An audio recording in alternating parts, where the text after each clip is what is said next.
Достар, дерт көп, денсаулық біреу. Дертке ем арнамызға жазылыңыздар да денсаулықты бірге сақтайық. Бұл видео сіздің өміріңізді сақтап қалуы мүмкін. Өйткені жасы ұлғайған сайын кейбір әдеттер мен тағамдар ағзаға қатты зиян келтіреді. 60 жастан асқан соң денсаулыққа ең қауіпті 13 тағам мен әдетті айтып берем. Соңына дейін көріңіз, өзіңізге де, жақындарыңызға да пайдасы тиеді. 1. Қант, жасырын у. Кофе, шай, тәтті тоқаштар барлығы қандағы қант деңгейін көтеріп, диабет, көру нашарлығы және жүрек ауруына әкеледі. 2. Ақ нан көмірсуға толы, бірақ пайдасыз. Ақ нан ішек микрофлорасын бұзады.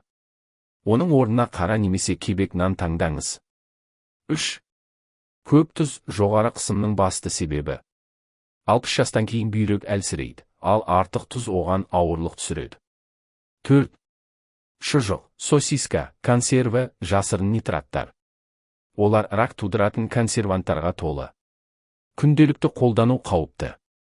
5. Газдалған тәтті сусындар. Бұл сусындарда қантта, бояғышта, химикатта бар. Асқазанды бұзады, сүйекті әлсіретеді. 6. Қуырылған тағамдар, холестерин көзі. Картоп фри, самса, бәліш, жүрек қан тамыр ауруларын қоздырады. 7. Майлы сүт өнімдері артық салмақтың себебі. 60-тан асқанда ас қорыту баяулайды. Майлы ірімшік, қаймақ бауырға ауыр. 8. Шамадан тыс кофе, ұйқы мен қысымға кері әсер.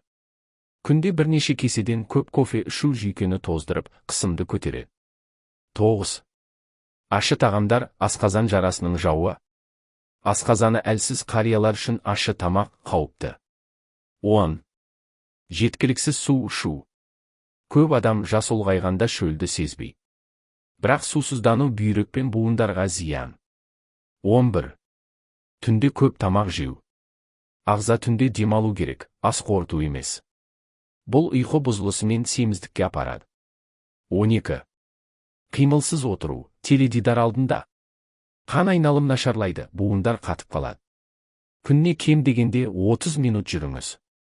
13. Алкоголь, жасырын қауіп.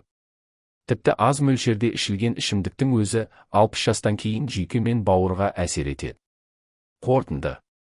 Күнделікті өмірде байқамай істейтін осы 13 нәрсе 60 жастан кейін денсаулықтың күрт нашарлауына себеп болады. Бірақ оны дер кезінде тоқтатып, дұрыс өмір салтына көшу сіздің қолыңызда. Достар, дерт көп, денсаулық біреу. Дертке ем арнамызға жазылыңыздар да денсаулықты бірге сақтайық.